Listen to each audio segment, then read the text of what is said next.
संस्था के कारण दलित समाज को इतना सम्मान मिल रहा है, फिर वह दलित नेता किस प्रकार से आरएसएस को बैन करने की बात करता है। मैं जो बार बार कहता हूं ना कि दलित समाज का नेता दलितों को आगे बढ़ने से रोक रहा है, तो यह सत्य बात है। जय श्री राम दोस्तों। अगर दलित समाज इतना ही सक्षम है तो अपना विधायक स्वयं क्यों नहीं चुन लेता, अपना सांसद स्वयं क्यों नहीं चुन लेता। आप अगर पता करने जाएंगे, जितने भी सांसद चुने गए हैं, जितने भी विधायक चुने गए, वो बहुतायत सवर्ण समाज के अंडर में ही होंगे। वहां पे जरूरी नहीं कि दलितों की संख्या बहुत ज्यादा, 16% है दलितों की संख्या पूरे देश में। जब आपको कोई समाज हाथों हाथ ले रहा है तो आप उसकी बदनामी मत कीजिए, उसे गालियां मत दीजिए। आप हमेशा कहते ब्राह्मणवाद से छुटकारा, आखिर ब्राह्मण ने आपका क्या बिगाड़ा है। ब्राह्मणों की वजह से तो उत्तर प्रदेश में क्या मायावती की सरकार बनी थी। समाज में बुराइयां होती है, जैसे हम दो भाइयों में एक भाई के पास कुछ ज्यादा दिमाग होगा, एक भाई के पास कुछ वो अपनी बुद्धि गलत तरीके से चलाता होगा, तो इसका मतलब ये थोड़ा ही होता कि हम तीसरों के ला के बीच में लाए और लड़ाई करें और बंटवारा कर दे अपने भाइयों में। नहीं, जब कोई तीसरा हमारे मध्य में आएगा तो वो अपना फायदा भी देखेगा। इसके लिए मेरा निवेदन है आप सभी लोगों से, आप लोग समाज से जुड़ना चाहते हैं, समाज को, अपने समाज को उठाना चाहते हैं, तो किसी से बैर मत लीजिए। आज सवर्ण समाज के पास दलित समाज के लोग नौकरियां नहीं करते हैं क्या? अगर आप इस तरह की भेदभाव की बातें करेंगे तो वो उनको अपने यहाँ नौकरियों पर रखेंगे। आज दलित समाज जो भी कार्यक्रम करता है, क्या सवर्ण समाज उसमें बढ़ चढ़कर चंदा नहीं देता है, आर्थिक सहयोग नहीं करता है?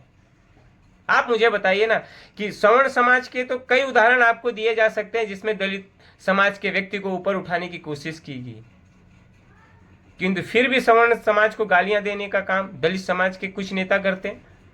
यह नहीं, दलितों और सवर्णों में फूट डालने का काम नहीं कर रहे हैं। आप ऐसे नेता को अच्छा नेता कहते हैं? क्योंकि हमारे संस्कार हैं राष्ट्र के साथ, धर्म के साथ, शोषित वंचितों के साथ अडिग रहने का, लड़ाई लड़ने का नहीं, किसी को धमकाने का नहीं। आरएसएस मुर्दाबाद, क्या कहां से बुद्धि लाते हैं आप लोग? आरएसएस मुर्दाबाद का नारा लगाते हैं और इतनी बड़ी संख्या में होने के बावजूद भी लोग चुप क्यों हैं, आपको मालूम है?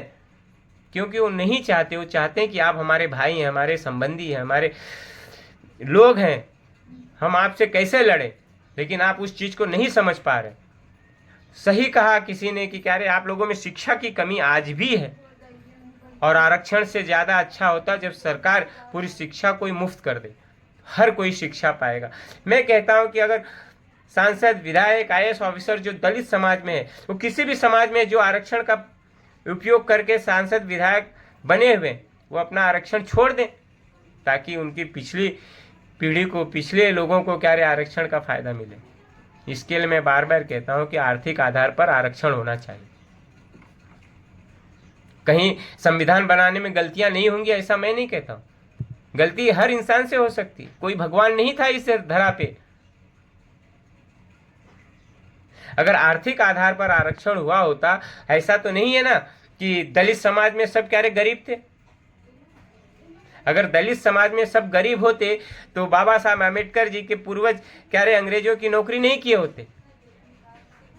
उस समय में बाबा साहब आम्बेडकर के दादाजी अंग्रेजों की सेना में थे या पुलिस में, तो मुझे उसकी पूरी जानकारी नहीं। उनके पिताजी भी क्या रे पुलिस में थे, सरकारी अफसर थे। मतलब कुछ जो सरकारी अफसर का मतलब उसके पास पैसा तो आता होगा, वह अमीर होगा। मैं मानता हूं दलित समाज में 70% लोग गरीब हो सकते हैं, तो 70% लोगों को क्यों आरक्षण से वंचित रखा जा रहा है? ओबीसी समाज में 30% लोग गरीब हो सकते हैं जिनके पास पैसे नहीं है, तो उन 30% लोगों को क्यों आरक्षण से दूर रखा जा रहा है? आप कहेंगे ऐसा कैसा? यही होता है, जो 30% समझ लीजिए दलित समाज में है, उनके पास पैसे हो, पैसे के जोर पे पढ़ाई कर लेंगे, लेकिन 70% लोग ले रह सकते हैं। आरक्षण का फायदा तो इन लोगों को ही मिल रहा है।